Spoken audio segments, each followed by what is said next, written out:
Alright, for me, mo be a kwa bason ko e de ba extra TV so.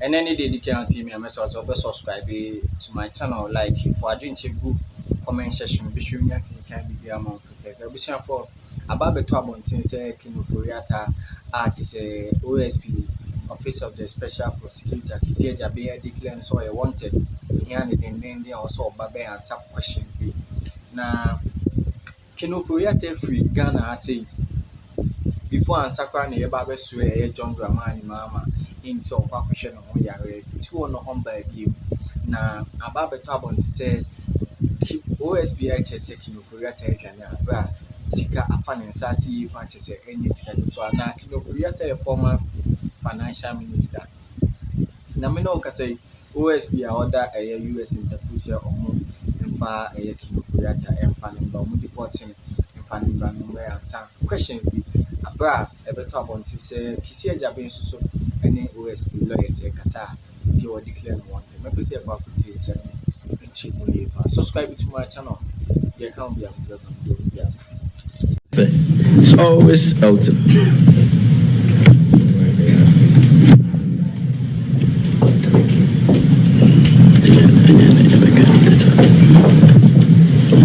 Yes sir, sorry. Thank you very much, sir. So you described Deportated as a trinity running away from justice. You declared him wanted, meaning you've come to the conclusion as persons who are regarding the investigations that have been started. You reference the National Cathedral, the SML, and others.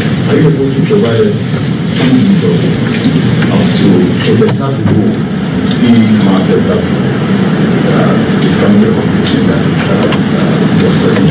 Secondly, during him wanted, the claim there is that he is on an indefinite medical leave. And I'm wondering, I mean, is there no room to allow access to speak rather than take this room to claim wanted? Let me answer. We'll carry the media along when we are ready to disclose the nature of his involvement in these investigations. When we started, it was 4, but by last week, it had become 5. So we're still opening it up. The more we go into it, the more we see things. So when we are ready to state, you know, we either come here to address you or we put it by way of publication on our website or directly to the media. Yes, indefinite medical review. We are not without the milk of human kindness to appreciate and reckon a person's medical condition.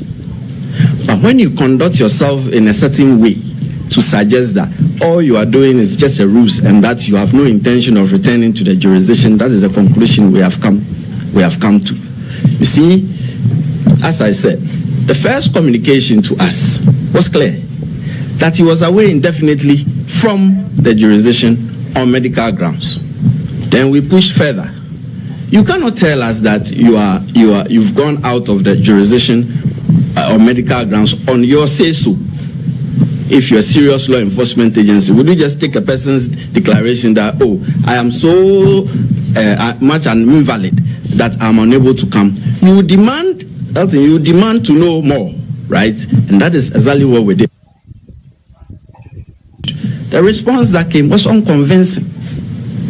That he may, at some future time, undergo possible surgical procedure.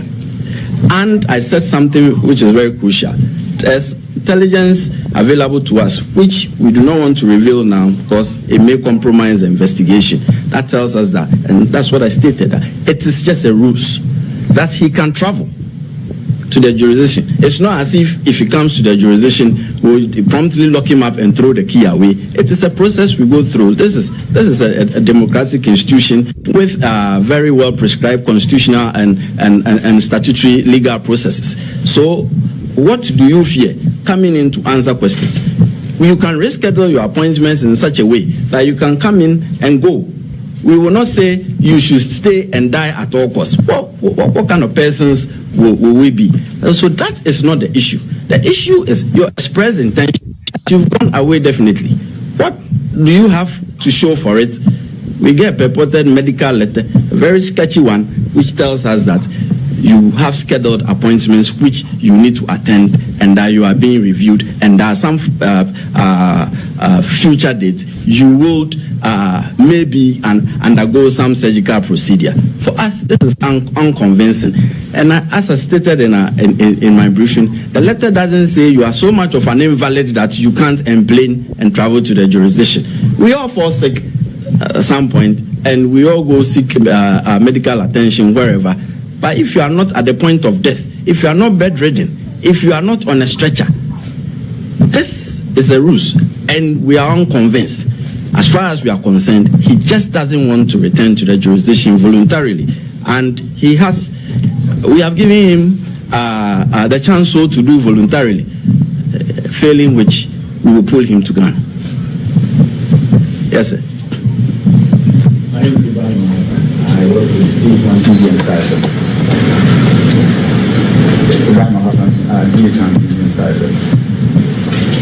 I mean, your pen doesn't write. Yes, so chemicals come out readily or you are forceful. How exactly is that done? And we say then that now you declare him wanted? No, I didn't. You don't say, can we now say, I just declared him a wanted person and a fugitive from justice. So don't put ifs and buts on it. Yeah. We have declared him a fugitive from justice. He's wanted by the Holy Spirit. What are the purposes that you threaten? For instance, are you beginning in trouble? And if you are, how guaranteed are you that there will be cooperation? We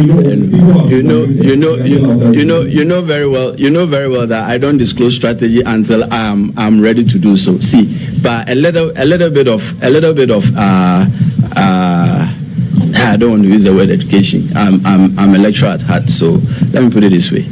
See, that Interpol red notice, this is general, not in relation to the case at hand. The Interpol red notice is not an arrest warrant, and it is not an extradition request. So there are so many things that go into it. So just because you have issued an Interpol red notice doesn't mean automatically Interpol will help you to pull the person here. So this is just by way of education. Yeah, right.